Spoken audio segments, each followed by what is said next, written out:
चंद्रशेखर आजाद ने खोले मुख्यमंत्री और उप मुख्यमंत्री के धागे। सम्राट अशोक का नाम लेकर चलाई वाणों की गजब तलवार।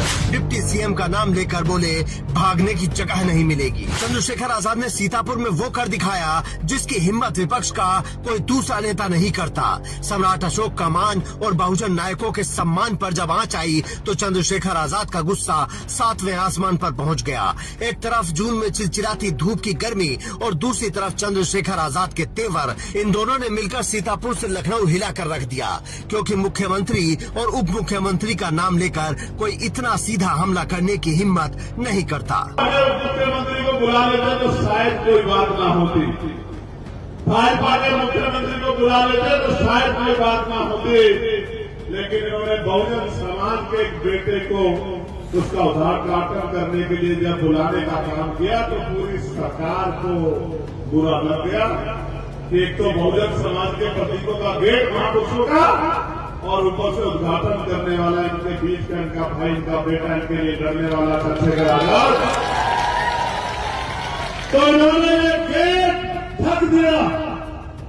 ढकने वाले पुलिस और एडमिनिस्ट्रेशन के लोग ही हमारे लोग इनसे मेरी कोई लड़ाई नहीं।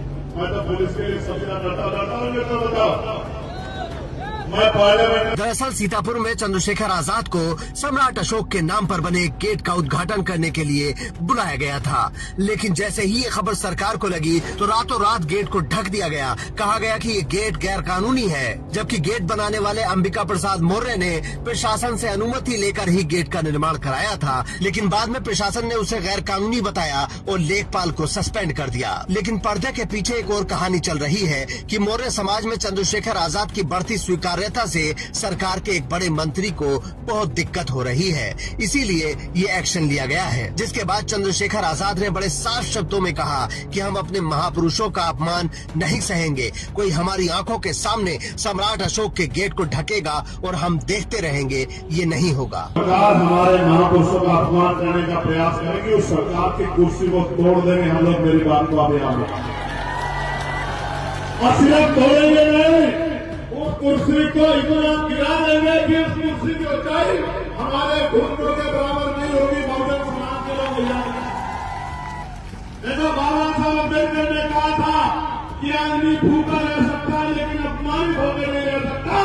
मैं जानता हूँ आप भूखे रह सकते हो लेकिन अपमानित होकर नहीं रह सकते।